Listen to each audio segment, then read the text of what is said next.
Motion in a plane. Vectors. Hello everyone. तो आज हम vector addition by analytical method पढ़ने वाले हैं कि कैसे दो वेक्टर्स का सम करते हैं। Let us start. हमारे पास एक वेक्टर है, सपोज वेक्टर ए, और हमने लास्ट लेक्चर में उनको कंपोनेंट्स में डिवाइड करना यानी रिजॉल्व करना सीखा है। तो अगर ये मोशन इन 2 डायमेंशन है या ये वेक्टर इन अ प्लेन है ना, तो हम इसको अलोंग 2 एक्सिस, एक्स एक्सिस और वाई एक्सिस रिजॉल्व कर सकते हैं। इसके 2 कंपोनेंट्स हो जाएंगे, ए एक्स आई कैप और ए वाई जे कैप। सिमिलरली हमारे पास एक दूसरा वेक्टर है, वेक्टर बी। तो इसको भी इसी टाइप से 2 कंपोनेंट्स में रिजॉल्व कर लेंगे, है ना, B x I cap plus B Y ji cap. तो अब हमारे पास वेक्टर्स हैं in their component forms, resolved in their component forms. Now suppose there is a vector r which is the sum of vector a and vector b. That means vector r is equal to vector a plus vector b. Okay, so we just replace both the vectors in the form of their components, है ना, दोनों की value रख देंगे। तो vector A की value है ए x I cap plus A Y ji cap, ठीक है, प्लस वेक्टर बी की वैल्यू है B x I cap plus B Y J cap. ठीक है ना, ये बहुत सिंपल है, कुछ भी नहीं किया हमने, जस्ट वेक्टर है और वेक्टर बी की वैल्यू रख दी है। नाउ थोड़ा सा और इसको सॉल्व करते हैं, क्योंकि आपको पता है वेक्टर एडिशन एसोसिएटिव भी होता है, कम्यूटेटिव भी होता है। पिछले लेक्चर्स में हम पढ़ चुके हैं, ठीक है। तो वेक्टर एडिशन क्योंकि एसोसिएटिव कम्यूटेटिव, तो हम इन टर्म्स को रीअरेंज कर सकते हैं। तो हम रीअरेंज ऐसे करेंगे कि आई कैप वाली जो दोनों टर्म्स है उनको एक साथ लिख देते हैं, और जे कैप जिन टर्म्स में आ रहा है उनको एक साथ लिख देते हैं। तो मैंने लिखा ए x I cap plus B x I cap. मैंने आई कैप वाली टर्म्स को एक साथ लिख दिया है। बहुत ही सिंपल है, कुछ भी नहीं है इसमें, केवल टर्म्स की पोजिशन बदल दी, जगह बदल दी। इसी तरह से जे कैप जिन टर्म्स में आ रहा है उनको भी मैंने एक साथ लिख लिया, ठीक है। अब आप देख सकते हो कि जो फर्स्ट ब्रैकेट उसमें आई कैप कॉमन है, तो कॉमन निकाल लेते हैं आई कैप। तो अपने पास आ जाता है ए एक्स बी एक्स और आई कैप कॉमन प्लस ए वाई प्लस बी वाई, और इसमें हमने जे कैप कॉमन ले लिया है। अब हम क्या करते हैं, हम इस ए एक्स प्लस बी एक्स को एक वेक्टर आर एक्स से रिप्लेस करते हैं। तो आर एक्स आई कैप हो गया, और यहाँ ए वाई प्लस बी वाई को आर वाई अगर लिख दें तो आर वाई जी कैप। तो इसका क्या मतलब हुआ, व्हाट डज इट शो, इससे क्या पता चलता है हमें? इससे पता चलता है कि आर एक्स जो है वो ए एक्स प्लस बी एक्स के बराबर है ना, और आर वाई है ए वाई प्लस बी वाई के बराबर। हमने ए वाई प्लस बी वाई को आर वाई और ए एक्स प्लस बी एक्स को आर एक्स रख दिया, ठीक है। तो कुल मिला के ये जो आर एक्स और आर वाई हैं, ये जो फॉर्म है इस इक्वेशन का, ये क्या बता रहा है कि आर एक्स और आर वाई वेक्टर आर के कंपोनेंट्स हैं, एक्स और वाई कंपोनेंट्स। तो कंक्लूजन क्या निकलता है कि जो वेक्टर ए और वेक्टर बी दोनों के रिजल्टेंट यानी दोनों के वेक्टर सम आर का एक्स कंपोनेंट है, वो दोनों इंडिविजुअल वेक्टर्स ए और बी के एक्स कंपोनेंट का सम है। और इसी तरह से ए और बी के वेक्टर सम यानी रिजल्टेंट आर का जो वाई कंपोनेंट है वो इंडिविजुअली वेक्टर ए और वेक्टर बी के वाई कंपोनेंट के सम के बराबर है, ठीक है। तो इस तरह से हमने एनालिटिकल मेथड से वेक्टर सम किया, ठीक है। अब एक एग्जांपल और लेते हैं। सपोज हमारे जो वेक्टर्स थे ए और बी, या हम कुछ और नाम दे देते हैं उनको, वेक्टर पी और क्यू। सपोज अभी वो 3 डायमेंशंस में है, मतलब उनके 3 डायमेंशन में हम कंपोनेंट रिजॉल्व कर सकते हैं। तो मान लो हमारा एक वेक्टर पी है, वेक्टर पी को हम कंपोनेंट फॉर्म में लिखेंगे, vector P x I cap plus P Y J cap plus P Z K cap. और दूसरा वेक्टर क्यू है वो है Q x I cap plus Q Y J cap plus Q Z K cap. यहाँ मैं आपको बता दूँ कि ये जो नया एक टर्म आया ना पी जेड के कैप, ये जेड एक्सिस के अलोंग है, ठीक है। तो ये जेड कंपोनेंट है, ऑलराइट। तो क्योंकि 3 डायमेंशन है उसमें एक्स वाई और जेड 3 एक्सेस होते हैं, तो यहाँ हमने उसको 3 कंपोनेंट में रिजॉल्व किया। इस तरह से वेक्टर क्यू को भी 3 कंपोनेंट्स में रिजॉल्व किया है, एक्स वाई और जेड एक्सेस के अलोंग। तो जैसे हमने पिछले लेक्चर में भी समझा था कि जो आई कैप है और जे कैप है वो एक्स और वाई एक्सिस के यूनिट वेक्टर्स हैं, उसी तरह से के कैप वो जेड एक्सिस का यूनिट वेक्टर होता है। ओके, तो सपोज मुझे पी और क्यू का सम करना है, तो मेरे पास कोई वेक्टर आर है जो कि vector P plus vector Q के बराबर है, vector sum of P and Q है। तो कुछ भी नहीं करना है, जैसे हमने पिछले डिस्कशन में किया था, वेक्टर पी और वेक्टर क्यू की वैल्यू रख देते हैं, P x I cap plus P Y J cap plus P Z K cap, ये तो वेक्टर पी की value. Similarly Q x I cap plus Q Y J cap plus Q Z K cap, ये vector Q की value रख दी है। अब क्या करेंगे, अगली स्टेप जो हमने पहले की थी, ठीक है ना, कि आई कैप वाली टर्म्स को अलग अलग कर देंगे, वही एसोसिएटिविटी और कम्यूटेटिविटी का यूज़ करेंगे यहाँ। तो मैंने क्या किया, P x plus Q x, और मैं आई कैप कॉमन निकाल रही हूँ। ये प्रोसेस हम पहले भी कर चुके हैं 2 डायमेंशन में, सेम प्रोसेस है, ठीक है। बस फर्क है कि इसमें 3 टर्म्स आ जाएंगी, ठीक है, P Y plus Q Y J cap और P Z plus Q Z K cap. तीसरी टर्म है भी के कैप वाली भी इसमें आएगी, ठीक है। अब वापस वही है, हम इसको ऐसे भी लिख सकते हैं कि vector R is equal to R X I cap, मतलब X component of resultant R हो गया ये। फिर आर वाई जे कैप मतलब Y component of resultant R, और आर जेड के कैप मतलब Z component of resultant vector R. और जब हम दोनों को कंपेयर करते हैं, इन दोनों इक्वेशंस को, तो हमें क्या पता चलता है कि रिजल्टेंट का एक्स कंपोनेंट दोनों इंडिविजुअल वेक्टर पी और क्यू के एक्स कंपोनेंट के बराबर है, राइट। इसी तरह से रिजल्टेंट का y कंपोनेंट इंडिविजुअल वेक्टर्स के y कंपोनेंट्स के सम के बराबर है, यानी P Y plus Q y. And similarly resultant का z कंपोनेंट जो है वो दोनों इंडिविजुअल वेक्टर के z कंपोनेंट के सम के बराबर हो जाता है। तो इस तरह से हम वेक्टर एडिशन कर सकते हैं। अब हम law of science and law of cosines prove करेंगे, जो कि रिलेशन बताता है 2 वेक्टर्स के बीच में उनके मैग्नीट्यूड और उनके बीच के एंगल के टर्म्स में। देखते हैं, इसको डिराइव करते हैं। तो सबसे पहले तो हम डायग्राम बना लेते हैं। तो सपोज मेरे पास 2 वेक्टर्स हैं, वेक्टर ए और वेक्टर बी। ये दोनों वेक्टर एक दूसरे के साथ थीटा एंगल बना रहे हैं, ठीक है। तो अभी हम पैरेललोग्राम लॉ जो हमने पहले के चैप्टर्स में पढ़ा है, parallelogram law of vector addition, उससे हम क्या कर सकते हैं, इजीली इसका रिजल्टेंट निकाल सकते हैं, ठीक है ना। तो आपको पता है पैरेललोग्राम लॉ के अकॉर्डिंग किन्हीं भी 2 वेक्टर्स का रिजल्टेंट, अगर 2 वेक्टर किसी पैरेललोग्राम की 2 साइड्स बना रहे हैं तो उनका रिजल्टेंट उस पैरेललोग्राम के डायगोनल से रिप्रेजेंट होता है। तो यहाँ हम इन दोनों का रिजल्टेंट वेक्टर आर बता सकते हैं इजीली, वेरी सिंपल, ठीक है। अच्छा, अब मैं इस वेक्टर ए को थोड़ा एक्सटेंड कर दूं अगर, तो ये एंगल थीटा था ए और बी के बीच में, तो ये भी आपका एंगल थीटा ही होगा, ठीक है।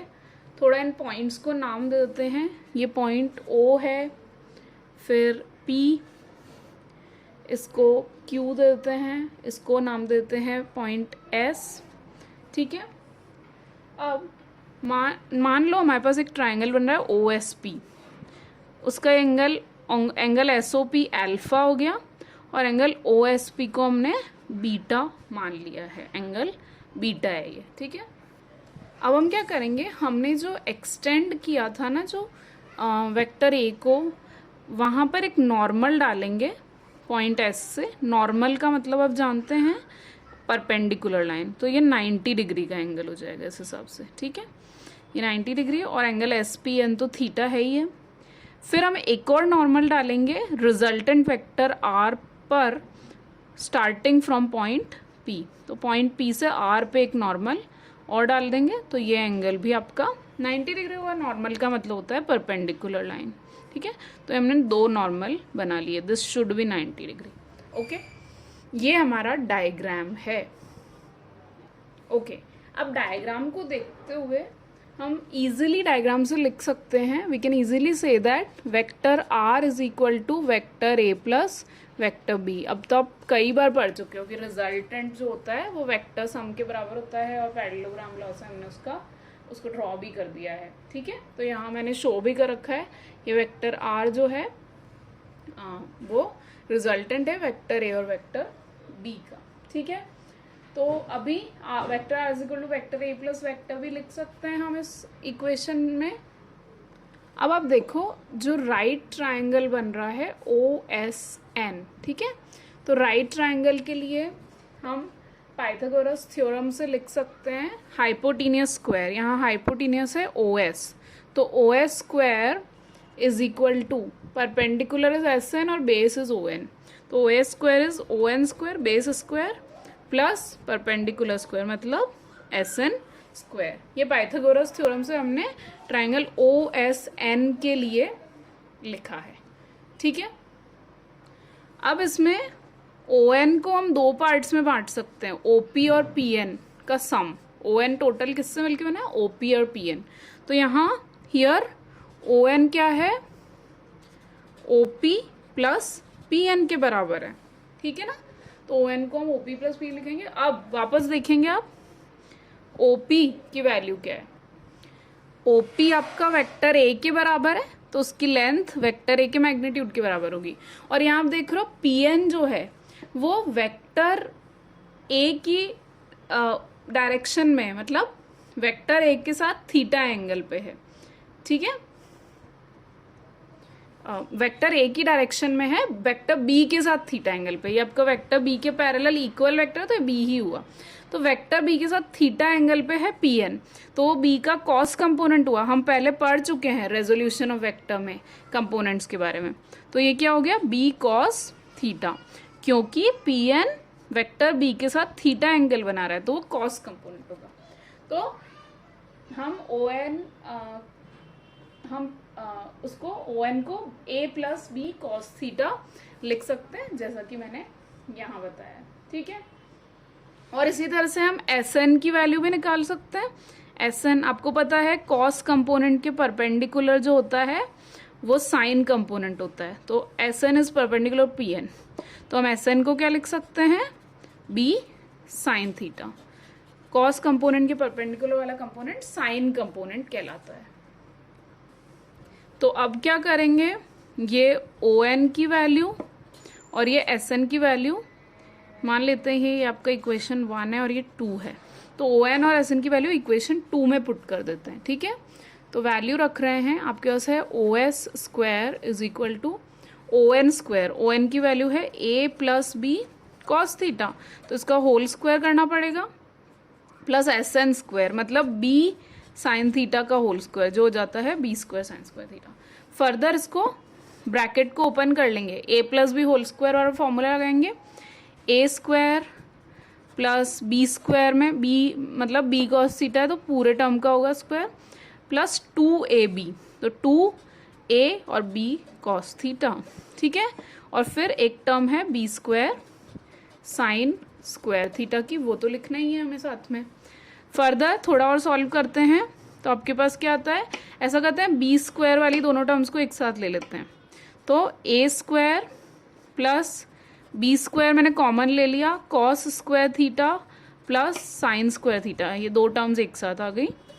और फिर लास्ट में बचता है 2ab कॉस थीटा, ठीक है। अब A square plus sine square theta plus cos square theta 1 होता है, तो B square into 1 B square plus 2ab cos theta. So हमने वैल्यूज पुट कर दी थी, ठीक है। इक्वेशन 2 में ओ एन की वैल्यू ए प्लस बी कॉस थीटा और एस एन की वैल्यू बी साइन थीटा, और उनका स्क्वायर करना है इक्वेशन 2 के अकॉर्डिंग। ए प्लस बी कॉस थीटा का होल स्क्वायर कर दिया है, इसी तरह से बी साइन थीटा का भी स्क्वायर कर दिया। फर्दर इसको सॉल्व किया, cos square theta plus sine square theta 1 होता है, तो इस तरह से हमें आर स्क्वायर, ओ एस को आर स्क्वायर रख दिया है, क्योंकि ये रिजल्टेंट की, इसकी लेंथ रिजल्टेंट के मैग्नीट्यूड के बराबर है। तो कुल मिला के हमें रिजल्टेंट वेक्टर का फॉर्मूला मिल जाता है, that resultant is equal to under root A square plus B square plus 2ab cos theta. तो दो वेक्टर्स ए और बी जिनके बीच में एंगल थीटा है, उनका रिजल्टेंट का मैग्नीट्यूड हम इस फॉर्मूला से निकाल सकते हैं। तो मैग्नीट्यूड तो हमने निकाल दिया, अब देखते हैं कि इसका एंगल कैसे फाइंड आउट करते हैं। ओके, तो एंगल थीटा जो ए और बी के बीच का एंगल है वो निकालने के लिए हम देखते हैं सबसे पहले ट्राइंगल ओ एस एन को, ठीक है। आप ये डायग्राम देखो, इसमें एक जो ट्राइंगल बन रहा है, ट्राइंगल ओ एस एन की बात करते हैं। So in triangle O S N, ठीक है। ट्राइंगल ओ एस एन में आपको क्या दिखाई दे रहा है, जो एस एन है, आर्म एस एन, उसको हम लिख सकते हैं O S sine alpha. S N को क्या लिख सकते हैं, ओ एस साइन अल्फा। ऐसा क्यों कर रहे हैं, आप देखो यहाँ ओ एस एन में जो बेस एंगल अल्फा है, मतलब जो एंगल हम अल्फा ले रहे हैं right triangle O S N में बेस एंगल है, तो वेक्टर ओ एस से थीटा एंगल पे जो सॉरी अल्फा एंगल पे जो कंपोनेंट है ओ एन, ठीक है, ओ एन होगा ओ एस कॉस अल्फा, ठीक है। तो ओ एन के परपेंडिकुलर कौन है, एस एन, तो वो क्या होगा, कॉस कंपोनेंट के परपेंडिकुलर हमेशा साइन कंपोनेंट होता है, बात मैंने पहले भी बताई, ठीक है। तो इसलिए हम एस एन को ओ एस साइन अल्फा के बराबर लिख सकते हैं, और ओ एस का मैग्नीट्यूड आपको पता ही है, आर है, क्योंकि O S is vector R only. तो इसका मतलब क्या हुआ, S N is R sine alpha. Make this equation number 4। अब इसी तरह से हम देखेंगे ट्राइंगल पी एस एन को, ठीक है। ट्राइंगल पी एस एन मतलब ये स्मॉलर राइट ट्राइंगल जो बन रहा है यहाँ, पी एस एन, ठीक है। इसमें जो है एस एन, इसमें भी एस एन एक साइड है, तो इससे एस एन की वैल्यू क्या लिखेंगे हम, S N is equal to, इसका बेस एंगल थीटा है ना, तो वेक्टर थीटा से वेक्टर पी एस से या लाइन पी एस से थीटा एंगल पे है पी एन, तो पी एन होगा पी एस कॉस थीटा, ठीक है ना। तो पी एन के परपेंडिकुलर यानी कॉस कंपोनेंट के परपेंडिकुलर कौन होगा, एस एन यानी साइन कंपोनेंट, तो एस एन को हम लिख सकते हैं पी एस साइन थीटा। मैं वापस समझा देती हूँ एक बार, कंफ्यूजन नहीं है उसके लिए, कि पी एस जो आपका वेक्टर है वो एक्चुअली वेक्टर बी के बराबर है, वेक्टर बी का इक्वल वेक्टर है। तो पी एस से थीटा एंगल पे पी एन है, तो वो कॉस कंपोनेंट होगा। थीटा एंगल पे जो कंपोनेंट होता है वेक्टर का वो कॉस कंपोनेंट होता है, और कॉस कंपोनेंट के परपेंडिकुलर जो होता है वो साइन कंपोनेंट। तो यहाँ पी एस का कॉस कंपोनेंट पी एन है, पी एस कॉस थीटा, और पी एन के परपेंडिकुलर एस एन है, तो वो होगा P S sine theta. I hope it is clear, okay. और पी एस किसके बराबर है, जैसे कि मैंने बोला वेक्टर बी के बराबर है, वेक्टर बी ही है वो एक तरह से, तो इस हिसाब से हम एस एन को लिख सकते हैं बी साइन थीटा। तो इक्वेशन 4 और 5 को अब देखो, इनमें एल एच एस सेम है तो आर एच एस भी बराबर होंगे, तो हम आर एच एस को इक्वेट कर लेते हैं, R sine alpha is equal to B sine theta, ठीक है। थोड़ा और सॉल्व करते हैं फर्दर, तो R upon sine theta cross multiplication करते हैं, R upon sine theta is equal to B upon sine alpha हो जाएगा ये। अब सेम ट्रीटमेंट हम करेंगे ट्राइंगल पी एम ओ के साथ। ये भी एक राइट ट्राइंगल है, आप देख सकते हो ट्राइंगल पी एम ओ। तो अब इस ट्राइंगल पी एम ओ में देखो कि बेस एंगल अल्फा है, ठीक है। तो वेक्टर ए से अल्फा एंगल पे जो कंपोनेंट है ओ एम, तो ओ एम क्या हो गया, ए से अल्फा एंगल पे, तो ए कॉस थीटा हो गया ओ एम। पहले ही मैंने बार बार बताया बेस एंगल पे जो कंपोनेंट होता है वो कॉस कंपोनेंट होता है, तो ओ एम हो गया ए कॉस अल्फा। ठीक है, तो पी एम कॉस कंपोनेंट के परपेंडिकुलर है तो वो साइन कंपोनेंट हो जाएगा। तो in triangle P M O हम देखेंगे, जैसे वापस बता रही हूं मैं कि ओ एम जो है वो वेक्टर ए से अल्फा एंगल पे है, तो वो कॉस कंपोनेंट होगा। O M is equal to A cos alpha, तो उस कॉस कंपोनेंट के परपेंडिकुलर पी एम है तो वो क्या होगा, साइन कंपोनेंट। तो पी एम क्या हो जाएगा आपका, ए साइन अल्फा हो जाएगा। ठीक है, पी एम की वैल्यू ए साइन अल्फा हो जाएगी, right. This is equation number 7। अब इसी तरह से आप देखो ट्रायंगल पी एस एम, है ना, जो हमने पहले किया है वही मेथड हम यूज करें, वही तरीका है। ट्रायंगल पी एस एम में आपका जो बेस एंगल बीटा है, ठीक है, वेक्टर आप बी ले रहे हो क्योंकि ये बी का इक्वल वेक्टर है, मैं 2-3 बार बता चुकी हूँ ऑलरेडी, तो इट इज़ अंडरस्टूड कि ये पी एस जो है वो वेक्टर बी है। तो इससे बीटा एंगल पे जो कंपोनेंट है एस एम, वो क्या है, बी कॉस बीटा। तो एस एम आपका है बी कॉस बीटा, और उस कॉस कंपोनेंट के परपेंडिकुलर पी एम है, आप देख सकते हैं एंगल 90, ये 90 तो ये भी 90 होगा, है ना। तो एस एम के परपेंडिकुलर पी एम है, कॉस कंपोनेंट के परपेंडिकुलर साइन कंपोनेंट होता है। तो पी एम क्या हो जाएगा, कॉस कंपोनेंट के परपेंडिकुलर यानी sine component, B sine beta, this is beta, angle is beta, so B sine beta. इसको इक्वेशन 8 कर लेते हैं। तो 7 और 8 में अगेन LHS और RHS इक्वल हैं, तो हम LHS इक्वल है तो हम RHS को भी इक्वल रखेंगे, यानी A sine alpha is equal to B sine beta हो जाता है आपके पास, राइट। और फर्दर सॉल्व करते हैं तो क्या आता है, क्रॉस मल्टीप्लीकेशन से A upon sine beta is equal to B upon sine alpha, right. अब आप कंपेयर करो जो आपकी इक्वेशन 6 आई है और इक्वेशन 9 आई है। 6 और 9 में RHS सेम है तो ऑब्वियसली LHS भी इक्वल होंगे। तो मतलब 6 और 9 में जो 3 टर्म्स आ रही हैं, R by sine theta, B by sine alpha और A बाय साइन बीटा, ठीक है, वो आपस में तीनों इक्वल है क्योंकि दो R बाय साइन थीटा और A बाय साइन बीटा दोनों B बाय साइन अल्फा के बराबर है, तो वो आपस में भी बराबर होंगी। तो हम इस तरह से लिख सकते हैं इसको, फ्रॉम 6 एंड 9 हम कंक्लूड करते हैं। फ्रॉम 6 एंड 9 मेरा कंक्लूजन ये निकलता है कि R by sine theta is equal to A by sine beta is equal to B by sine alpha. ये एक इम्पॉर्टेंट रिलेशन हमारे पास आ जाता है। Let us make it equation number 10, right. इस इक्वेशन 10 की दो टर्म्स को कंपेयर अगर हम करते हैं, R by sine theta is equal to B by sine alpha, या आप क्या सकते हैं इक्वेशन 6 से हम लिख सकते हैं कि इक्वेशन 6 एक ही बात है, हमने वहीं से इक्वेशन 10 निकाली है। तो इक्वेशन 6 से अगर मैं साइन अल्फा की वैल्यू निकालूं तो वो आ जाएगी फ्रॉम इक्वेशन 6 या इक्वेशन 10, एक ही बात है, साइन अल्फा हो जाएगा B by R sine theta. This is another relation, equation number 11। Now आपके पास एक और इक्वेशन जो है वेक्टर, जो आपने आर का मैग्नीट्यूड निकाला था, ठीक है, तो यहाँ आप आर का मैग्नीट्यूड वहां से रख सकते हो। Okay, very simple.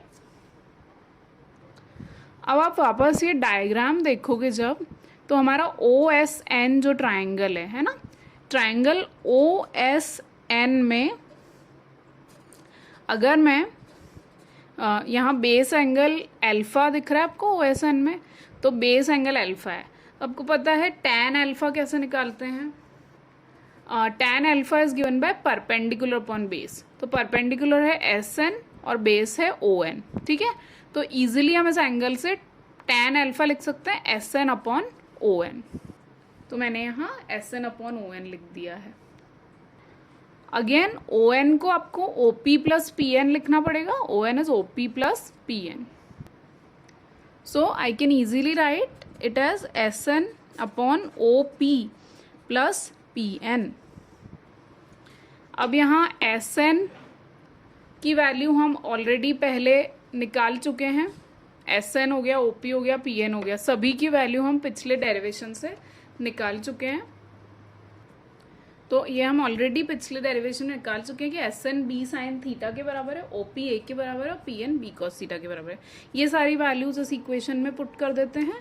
तो आपके पास क्या आता है, tan alpha is equal to S N मतलब बी साइन थीटा, तो B sine theta upon O P मतलब ए है आपका और पी एन है बी कॉस थीटा.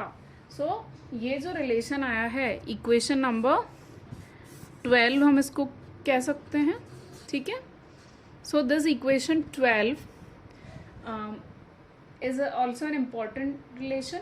तो हमारे पास जो जो इक्वेशंस आई हैं, जैसे कि एक तो हमने आर का मैग्नीट्यूड निकाला था, जो भी इम्पॉर्टेंट रिलेशन है वो हम यहाँ लिख देते हैं एक बार. ठीक है. तो हमने ये पहले जो डिराइव किया था रिजल्टेंट का equation, R is equal to under root A square plus B square plus 2ab cos theta, इसको लॉ ऑफ कोसाइंस कहते हैं. ये वेक्टर ए और वेक्टर बी के रिजल्टेंट वेक्टर आर के मैग्नीट्यूड को बताता है, लॉ ऑफ कोसाइंस, क्योंकि इसमें कॉस थीटा वाली टर्म आ रही है. देन हमारे पास एक और हमने रिलेशन डिराइव किया था जिसमें तीनों टर्म्स आपस में इक्वल आ गई थी. ये वेक्टर ए और वेक्टर बी के बीच के एंगल थीटा को फाइंड आउट करने में हेल्प करता है और इसको कहते हैं लॉ ऑफ साइंस. तो ये हैं लॉ ऑफ साइंस और लॉ ऑफ कोसाइंस और उनके derivation. Thank you. Please keep watching. Please like, share and subscribe and tell me in the comments how do you like the explanation. Thank you. Thank you. Like, share and subscribe to the physics site for more interesting and informative videos. You can also contact for NEET JEE and competition study material for physics. Follow on Instagram at the physics site.